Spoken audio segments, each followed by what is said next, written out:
دل کے بہت قریب تھے. اللہ کے نبی صلی اللہ علیہ وسلم نے ان کو دنیا ہی میں جنت میں جانے کی بشارت دے دی تھی اپنی زندگی میں. کون ہے وہ؟ عشرہ مبشرہ. آئے ابو بکر جنتی، عمر جنتی، عثمان جنتی، علی جنتی، ابو عبیدہ ابن الجراح جنتی، سعد جنتی، سعید جنتی. ایک ایک کر کے اپنی زندگی میں اللہ کے رسول نے 10 صحابہ کو جنت میں جانے کی بشارت دی تھی جو اتنے دل کے قریب تھے، اور نبی اکرم کا دل انہوں نے اتنا خوش کیا تھا کہ اللہ کے رسول نے اپنی زندگی ہی میں ان کو جنت میں جانے کی بشارت دے دی تھی. 10 ہار سے مراد عشرہ مبشرہ. تریڑی شتان ورتان، 300 گھوڑے. یہ پریائے واچی شبد ہے جو بہادری کے لیے استعمال کیا جاتا ہے. 300 گھوڑوں سے مراد گھوڑ سوار یعنی جنگ بدر میں لڑنے والے 313 صحابہ کرام. 10,000 گائیں. گائے تمہارے یہاں نہیں آیا ہے، گائے کا ذکر ہمارے ادھر بھی آیا ہے. فرق اتنا ہے کہ ہم گائے کے نام پر راجنیتی نہیں کرتے ہیں اور تم گائے کے نام پر راجنیتی کرتے ہو. فرق اتنا ہے. 10,000 گائے دے گا. لیجئے اللہ، اور آپ کی کتاب میں لکھا ہے کہ 10,000 گائے. یہاں گائے چونکہ بہت سیدھا جانور ہوتا ہے، بہت سیدھا. یہاں گائے سے مراد وہ سیدھے سادے صحابہ جن کی تعداد 10,000 کے قریب ہوگی، جو اتنے سیدھے ہوں گے کہ ان کچھ نہیں کہیں گے. اللہ کے رسول صلی اللہ علیہ وسلم کے وہ 10,000 صحابہ جو مکے کو فتح کرنے کے بعد نبی اکرم صلی اللہ علیہ وسلم کے ساتھ مکے میں داخل ہوئے، ان کی تعداد کتنی تھی؟ 10,000. اللہ کے رسول نے جب مکے پہ وجے پراپت کر لی، فتح حاصل کر لی، تو سب سے پہلے آپ کہاں جاتے ہیں؟ خانہ کعبہ میں گھستے ہیں. حضرت علی رضی اللہ تعالیٰ عنہ اللہ کے نبی صلی اللہ علیہ وسلم کو اپنے کاندھے پہ سوار کر لیتے ہیں. اللہ کے نبی کے ہاتھ میں چھڑی تھی، آپ علی کے کاندھوں پر کھڑے ہیں، بیٹھے ہیں، اور آپ خانہ کعبہ میں گھستے ہیں اور چھڑی سے ایک ایک بت کو گراتے جاتے. وہ گرا نیچے، چور چور.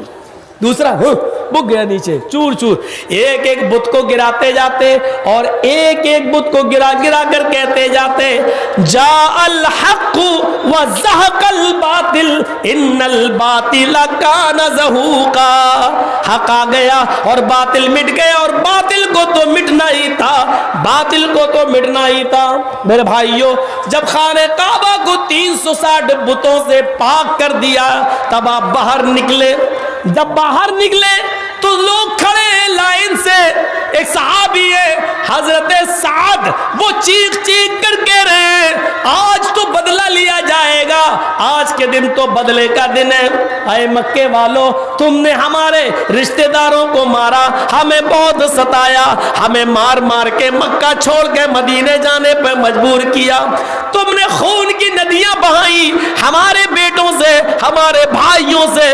آج تو بدلے کا دن ہے، آج تو ہم بھی بدلہ لیں گے، آج تو تمہارے ٹکڑے ٹکڑے اور بوٹی بوٹی کر دیں گے. الیوم یوم الملحمہ، آج کا دن تو بوٹی بوٹی بوٹی کر دینے کا دن ہے، آج کا دن تو ٹکڑے ٹکڑے کر دینے کا دن ہے، آج کا دن تو پیس پیس کر دینے کا دن ہے، آج کے دن ہم تمہیں چھوڑیں گے نہیں. ادھر اللہ کے رسول مسکرا کر کہتے ہیں بل الیوم یوم المرحمہ، بل الیوم یوم المرحمہ.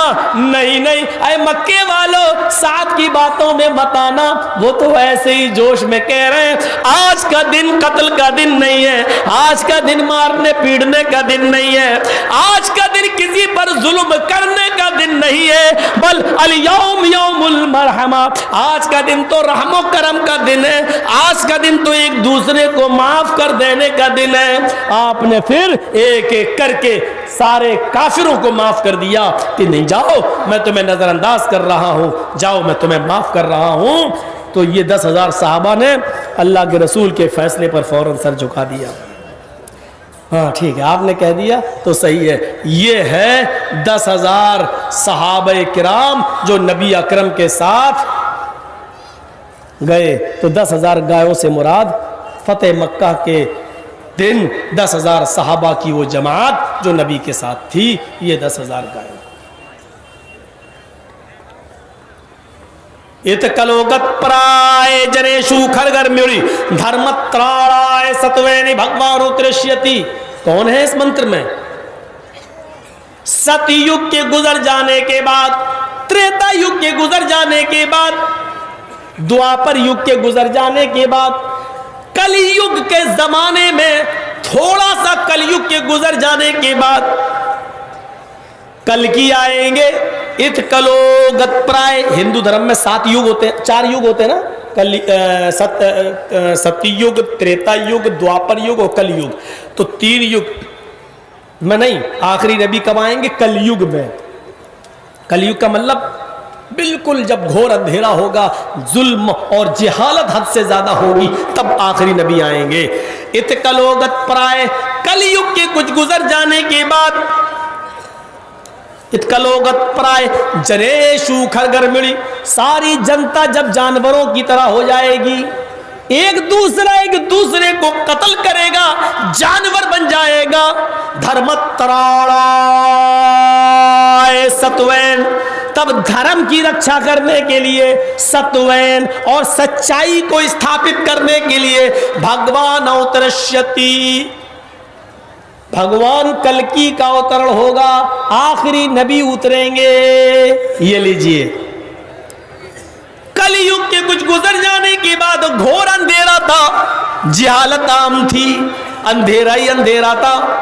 اور جانتے ہو کتنا اندھیرا تھا عرب کی سرزمین پر. جوا تو ایسے کھیلا جاتا تھا جیسے کوئی چیز ہی نہیں. رقم ہار گئے تو مکان لگا دیا، مکان ہار گئے تو اپنی بیوی لگا دی، اور بیوی ہار گئے تو اپنی جوان بیٹی بھی جوئے میں لگا دی. شراب تو اتنی پی جاتی تھی، شراب تو اتنی پی جاتی تھی کہ شراب کے نشے میں دھت ہو کر لوگ، میرے بھائیوں، آپے سے باہر ہو جاتے تھے. شراب کے نشے میں دھت ہو کر بہت سو نے تو اپنی بیوی کے بجائے اپنی بیٹیوں کا ہاتھ تک پکڑ لیا. شراب بالکل ایسی تھی، جو بچہ ان کے گھر میں پیدا ہوتا تو وہ کھجور کی جگہ پر یا شہد کی جگہ پر شراب کے قطرے اپنے پیدا ہونے والے بچے کے حلق میں ڈالتے تھے. اس سے آپ اندازہ لگائیں کہ بچے کی پیدائش کے بعد جس قوم کے اندر شراب کی بوندیں اس کے حلق میں ڈالتے ہو، آگے چل کر وہ بچہ کتنا بڑا شرابی بنتا ہوگا. چاچا کہاں چل دیے؟ دیکھ کے وہ گر نہ جائے ہو بھائی. اب تو چاچی سو گئی ہوں گی، کیا کرو گے جا کے وہاں؟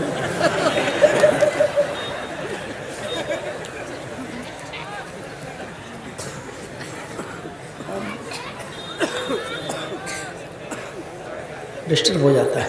تو اتنی شراب، بچے کے حلق میں شراب کے قطرے ڈال رہے ہیں. پڑھیے زاد المعاد علامہ ابن قیم. عورتیں خانہ کعبہ کا ننگی ہو کر طواف کرتی تھی. پڑھیے الرحیق المختوم صفی الرحمان صاحب کی. ان کے جسم پر ایک کپڑے کا تار بھی نہیں ہوتا تھا.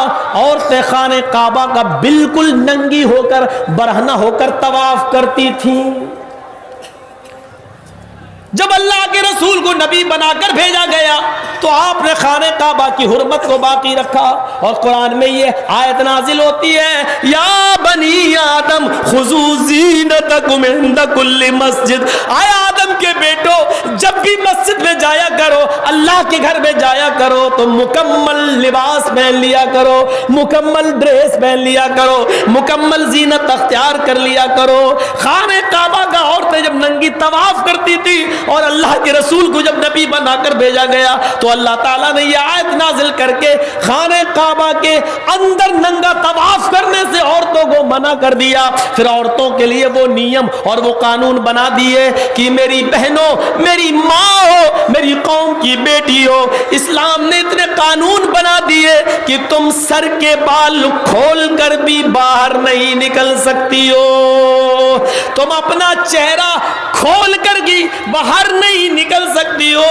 اگرچہ چہرہ اور ہاتھ کی ہتھیلی کے معاملے میں علماء کا اختلاف ہے، لیکن راجح قول کے مطابق اگر عورت چہرے کا پردہ نہ کرے اور چہرہ کھولے رہے اور یہ کہے کہ چہرے کے علاوہ تو ہم پورے جسم کا پردہ کرتے ہیں، تو معاف کیجئے گا، چہرے کے علاوہ تو دنیا کی ہر قوم پھر پردہ کرتی ہے، چہرے کے علاوہ تو دنیا کے ہر مذہب کے اندر پھر عورتیں پورا جسم کا پردہ کرتی ہیں چہرہ چھوڑ کر. پھر اسلام نے کون سی جدت پیدا کر دی، اسلام نے کون سی شدت پیدا کر دی. پھر اسلام نے عورتوں کو کہہ دیا کہ تم اپنے سر کے بالوں کو کاٹ نہیں سکتی ہو، اس لیے کہ اللہ نے مرد کو داڑھی سے زینت بخشی ہے، خوبصورتی دی ہے، تو عورتوں کو لمبے لمبے اور بڑے بالوں سے زینت بخشی ہے. عورت اپنے سر کے بال نہیں کاٹ سکتی ہے. صرف حج کے موقع پر جب وہ حج کرنے جائے گی تو وہ خانہ کعبہ کا طواف کر کے اور صفا مروہ کی سعی کرنے کے بعد پھر وہ عورت جب حلال ہونا چاہے گی، احرام سے ہٹنا چاہے گی، تو پھر وہ اپنے سر کے سارے بالوں کو آگے کر لے گی اور آگے کرنے کے بعد اپنے سر کے بالوں کو نیچے سے ایک انگلی لپیٹے گی. صرف ایک انگل کے برابر اتنے بالوں کو کاٹ دیا جائے گا، جبکہ مرد کو پورے کے پورے بال صاف کرنا پڑیں گے یا کینچی سے قصر یعنی ہلکے کرانا پڑیں گے چاروں طرف سے. لیکن عورت کے لیے صرف انگلی کے پور کے برابر بال کاٹنے کا حکم ہے، بس اس سے زیادہ نہیں، کیونکہ اللہ تعالیٰ نے عورتوں کو، لڑکیوں کو بڑے بڑے بالوں ہی سے خوبصورتی عطا فرمائی ہے. میری بہنوں، تم اپنے سروں کے بال کٹا کر پر کھچے اڑا کر پر کیچ بنا لیتی ہو. تمہیں شرم آنی چاہیے. جس بالوں کو حج کے میدان میں بھی ایک انگلی سے زیادہ کاٹنے کی اجازت شریعت نہیں دیتی ہے، تم ان بالوں کو یا کتنا کٹا دیتی ہو اور کیسی کیسی اسٹائل میں اپنے بال رکھتی ہو. سن لو میری ماں اور بہنوں، تم نہ سر کے بال کٹا سکتی ہو، نہ سر میں کوئی نقلی بال لگا سکتی ہو. وگ وغیرہ عورت کا استعمال کرنا حرام ہے، حرام ہے. وگ لگا کر اگر کوئی عورت نماز پڑھے گی تو اس کی نماز قبول نہیں ہوگی. وگ لگا کر سر کا مسح کرے گی تو اس کا وضو نہیں مانا جائے گا. میری بہنوں غور کرو، نقلی بال جوڑنے سے بھی اسلام نے منع کیا ہے. صرف عورت اپنے سر کے بالوں کی چوٹی بنا سکتی ہے، صرف چوٹی بنا سکتی ہے، لیکن سر کے بالوں میں کوئی نقلی بال نہیں جوڑ سکتی، وگ نہیں لگا سکتی. میرے بھائیوں، اللہ کے نبی صلی اللہ علیہ وسلم کی بعض بیویوں نے نبی اکرم کے انتقال کے بعد اپنے سر کے بال کٹائے. اس سے بھی ہماری بہت سی عورتیں دلیل دیتی ہیں کہ اللہ کے نبی کی بیویوں نے سر کے بال کٹائے. بے شک صحیح بات ہے، ہم اس کا انکار نہیں کر رہے ہیں، لیکن نبی کی بیویوں نے سر کے بال اس وقت کٹائے جب اللہ کے نبی صلی اللہ علیہ وسلم اس دنیا سے رخصت ہو گئے، آپ کا انتقال ہو گیا. ان بیویوں نے کہا کہ اب جب اللہ کے نبی ہی نہیں رہے تو ہم زینت کس کے لیے اختیار کریں؟ جب ہمارے شوہر ہی نہیں رہے تو اب خوبصورتی ہم کس کے لیے اختیار کریں؟ اس لیے انہوں نے زیب و زینت سے پرہیز کرنے کے لیے اپنے سر کے کچھ بالوں کو کٹا لیا تھا، کیونکہ شوہر نہیں رہے، اب ہے ہی نہیں، تو اب زینت کس کے لیے، خوبصورت ہم کس کے لیے بنے جب نبی نہیں رہے؟ میرے بھائیوں، وہ معاملہ دوسرا تھا، یہ معاملہ دوسرا ہے. اور پھر نبی کی بیویاں کسی اور کے ساتھ نکاح بھی نہیں کر سکتی ہیں. نبی کے انتقال کے بعد ان بیویوں کے لیے جائز نہیں تھا کہ وہ دوسرے سے شادی کریں.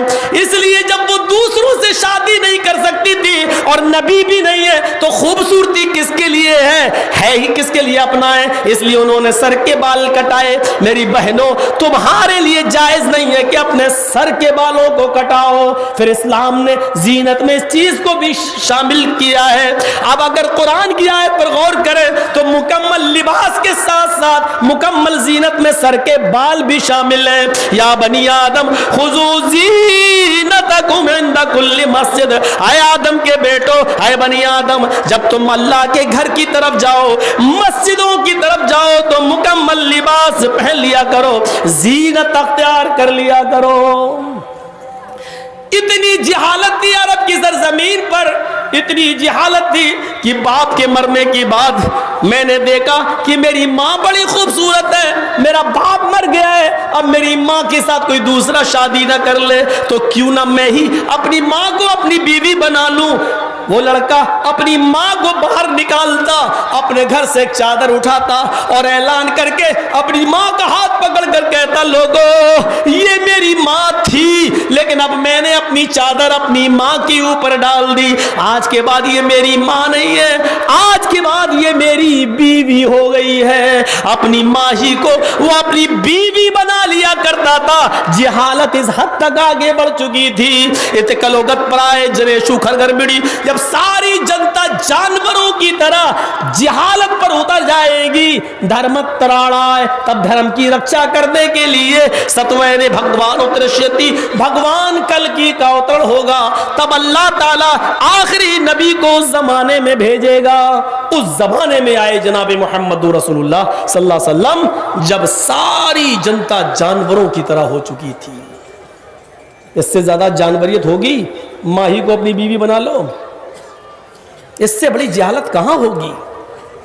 بچہ پیدا ہو رہا ہے تو شہد چٹانے کے بجائے اس کے منہ میں پہلے شراب کے قطرے ڈال دو۔ یہاں سے اندازہ لگا سکتے ہیں آپ میرے بھائیو جہالت کس حد تک پھیلی ہوئی تھی۔ تب اس زمانے میں اللہ کے نبی آئے، اور ہم بھی مانتے ہیں ہندو دھرم کے اس منتر کے مطابق اللہ کے رسول اسی زمانے میں آئے۔ اشوما شگما وچرن شنا چھوڑیاں ہینا پرتی مگتی نرپلنگ چھدو دسیونی کوٹی شونی ہنشیتی۔ اس میں تو خوبصورتی بتا دی، اتنے خوبصورت ہوں گے۔ وچرن شنا چھوڑیاں، آخری نبی اتنے سندر اتنے خوبصورت ہوں گے کہ ان کی خوبصورتی تمہارے دماغوں میں نہیں آئے گی۔ حقیقت ہے اللہ کے رسول صلی اللہ علیہ وسلم کی خوبصورتی کسی کے دماغ میں نہیں آئی، اور کسی ایک نے ایک مثال بھی نہیں دی۔ جیسے کسی نے چاند کی طرح خوبصورت کہا تو سب نے یہی کہا کہ ہاں چاند کی طرح، کسی نے سورج کی طرح کہا، کسی نے چاند کی طرح کہا، کسی نے کہا ایسا لگتا تھا جیسے کسی نے چراغ جلا دیا ہو۔ سب نے اپنی اپنی رائے، اپنے اپنے الگ باتیں کہی ہیں، اسی لیے کہا وچرن شنا چھوڑیاں ہینا پرتی مگتی۔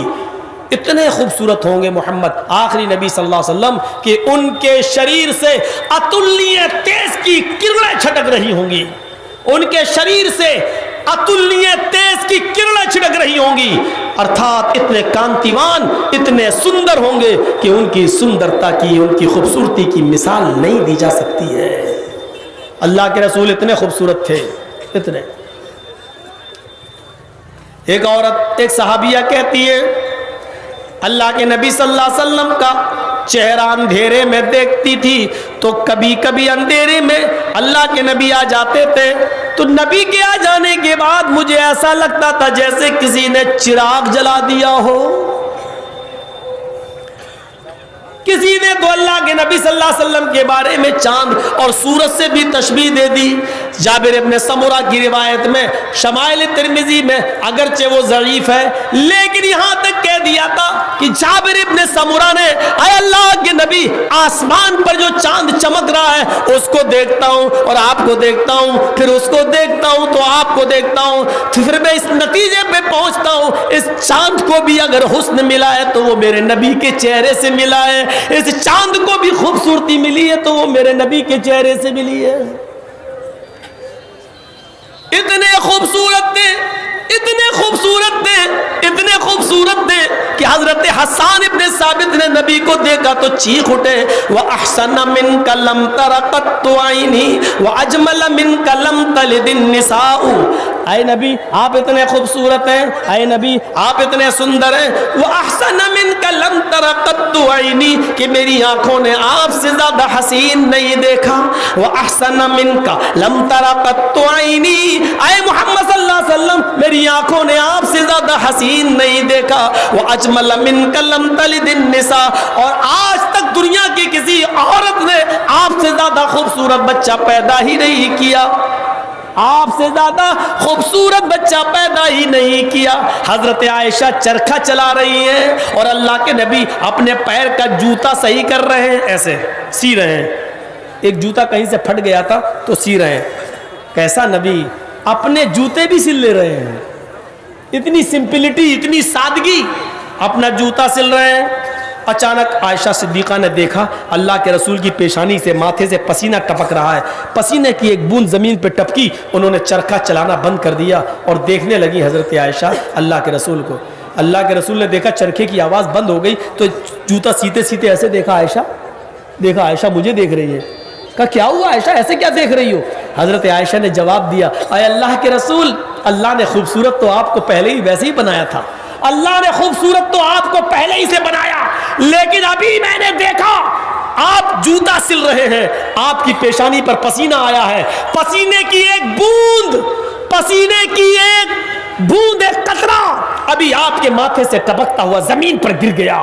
اے اللہ کے رسول, ایسے لگا جیسے کوئی ہیرا, کوئی موتی ٹوٹ کر زمین پر گرا ہو.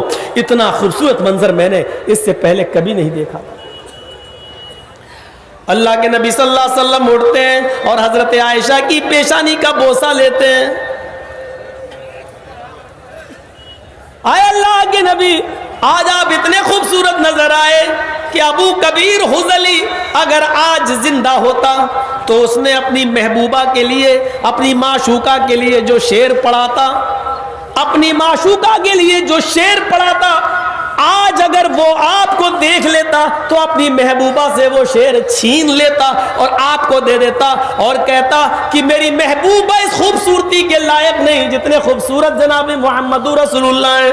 اللہ کے نبی نے کہا عائشہ, ابو کبیر حذلی نے ایسا کون سا شعر پڑھا تھا اپنی محبوبہ کے لیے؟ ابو کبیر حذلی نے ایسا کون سا شعر پڑھا تھا اپنی بیوی کے لیے یا اپنی معشوقہ کے لیے؟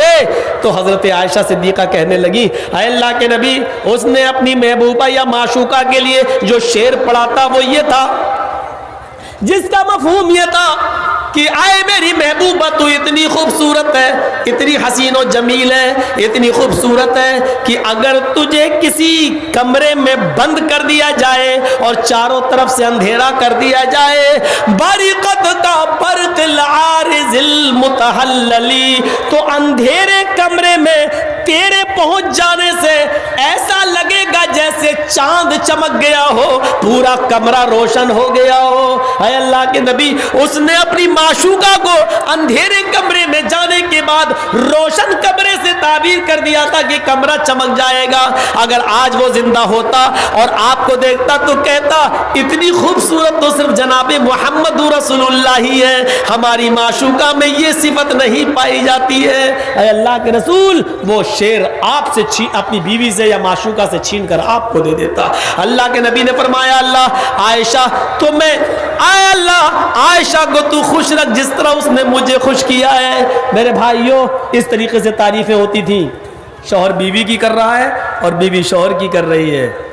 آج تو گھر بگڑنے کے ایک اسباب میں سے ایک سبب یہ بھی ہے, بیوی شوہر کی تعریف ہی نہیں کرتی اور شوہر کی تعریف کی بڑی بھوکی رہتی ہے. میرا شوہر بس کھانا پکاؤں تو کھانے کی تعریف کرے, چادر بناؤں تو چادر کی تعریف کرے, کوئی کام میں کروں تو اس کی تعریف ہی تعریف کرتا رہے, لیکن شوہر کی تعریف وہ نہیں کر سکتی.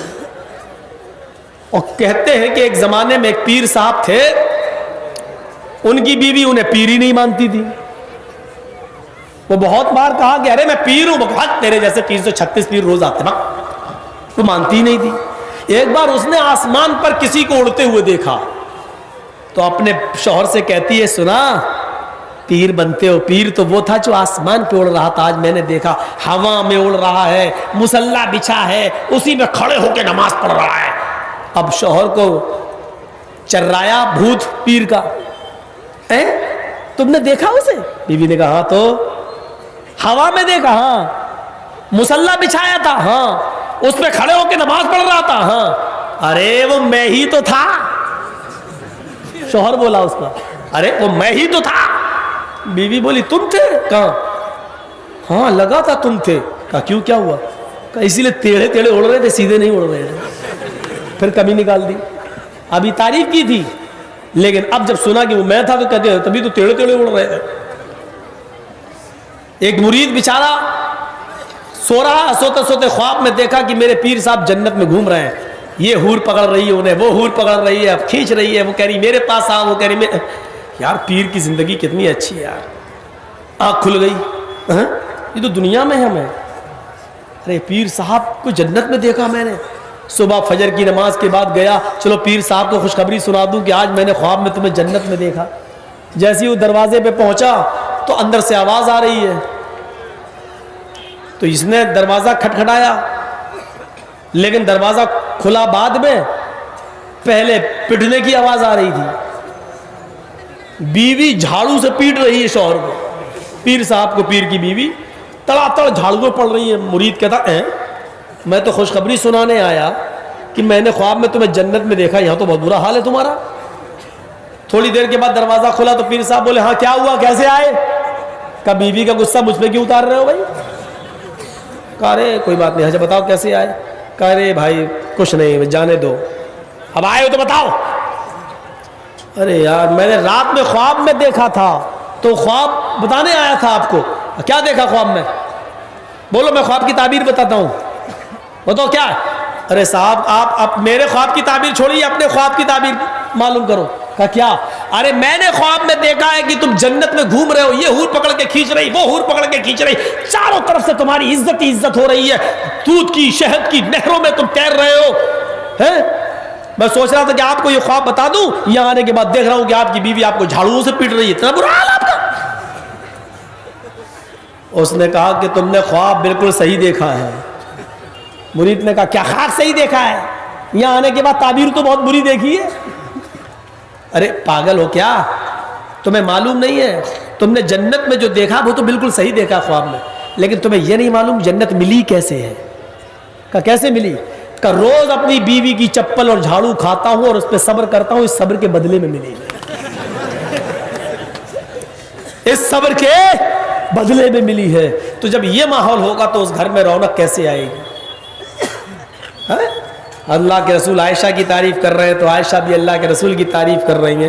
اور کبھی کبھی غصہ گرمی بھی ہوتی ہے, میاں بیوی ہے, لیکن زیادہ دیر نہیں.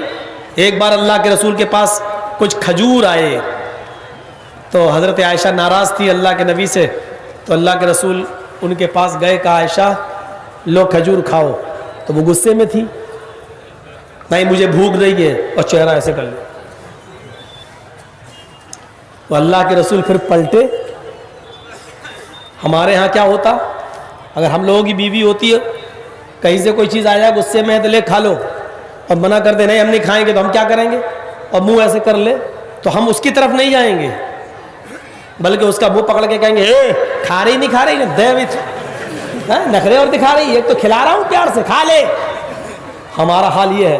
ادھر کیا تھا, اللہ کے نبی نے کچھ نہیں کہا, اٹھے اور اس طرف چلے گئے. مزاج دیکھیے, نبی ہیں لیکن تکبر نہیں, بیوی بھی انسان ہے, اس کو بھی خوش کرنا ہماری ذمہ داری ہے. آپ اس طرف گئے. عائشہ میں نے کہا نا غصہ تھوکو, چلو کھاؤ. آپ کیوں میرے پیچھے پڑے ہیں؟ میں نے کہا نا کہ مجھے بھوک نہیں لگ رہی ہے, نہیں کھاؤں گی. پھر چہرہ موڑ لیا. اب 2 دفعے ہو گیا. حضرت عائشہ بھی جانتی ہیں 3 دفعے سے زیادہ نہیں کہلوانا چاہیے. تو پھر اللہ کے رسول پھر آ گئے ادھر, دیکھو عائشہ اچھی بات نہیں ہے, یہ غلط طریقہ ہے, تم شوہر سے ناراض ہو, لو کھاؤ. نہیں کھا رہی ہیں, منع بھی نہیں کر رہی ہیں, اور چہرہ بھی نہیں گھما رہی ہیں. اب اللہ کے نبی سمجھ گئے جب چہرہ وغیرہ نہیں گھما رہی ہیں تو آ رہی لائن پہ. آپ نے کہا لو نا. پھر آپ نے ایک کھجور اٹھائی اور ان کے منہ میں رکھا. دیکھیے وہ یہی چاہ رہی تھی میں کیوں کھما کھلاؤں, تو آپ نے اٹھایا اور اٹھا کے ان کے منہ تک لے گئے. کہا عائشہ کلی بسم اللہ, چلو غصہ چھوڑو, اللہ کا نام لے کے کھاؤ, بس اللہ کا نام لے کے کھاؤ. جو کہا پکڑ لیا اس بات کو عائشہ نے. کھجور تو کھا لی, کہتی اللہ کا نام لے کے کھاؤ. ایسا لگتا جیسے پہلے میں اپنے باپ کا نام لے کے کھاتی تھی. ارے اللہ ہی کا نام لے کے کھاتی تھی. کچھ نہ کچھ کہنا یہ عورت کی فطرت ہے. ہمیں آپ کو سننا چاہیے اور برا نہیں ماننا چاہیے. اب اتنی سی بات بھی آپ نہیں سن پائیں گے یار, جبکہ وہ ہمارے لیے کھانا بنا دیتی ہے. کھانا بنانا اس کی ذمہ داری میں شامل نہیں ہے, معاف کیجیے گا. مولانا مت بتائیے ورنہ کل سے پتا چلا ہم ہی کو کھانا بنانا پڑے گا. بناؤ. کھانا بنانا اس کی ذمہ داری میں شامل نہیں ہے, لیکن بنا دیتی ہے, ہمارے لیے باورچن بن جاتی ہے. اس کا دل دیکھیے, بچے کا پیشاب اور پائخانہ صاف کرنا عورت کی ذمہ داری نہیں ہے، آپ کا بچہ ہے، آپ کرو صاف۔ لیکن ہمارے لیے وہ بیچاری یہ بھی بن جاتی ہے ہمارے بچے کے لیے باورچن، وہ چاہے تو پکا ہوا کھانا آپ سے مانگ سکتی ہے، کیونکہ نان نفقہ آپ کی ذمہ داری ہے۔ جب نکاح ہوتا تو کیا کہتے ہیں؟ اتنے روپے مہر علاوہ نان نفقہ، نان اور نفقہ نہیں، روٹی اور کپڑا ہی آپ کی ذمہ داری ہے اس کو دینے کی، لیکن وہ ہمارے لیے کھانا بنا دیتی ہے، ہمارے بچوں کو نہلا دیتی ہے، دھلا دیتی ہے، ناک صاف کرا دیتی ہے، لیٹرین صاف کرا دیتی ہے، یہ ہمارے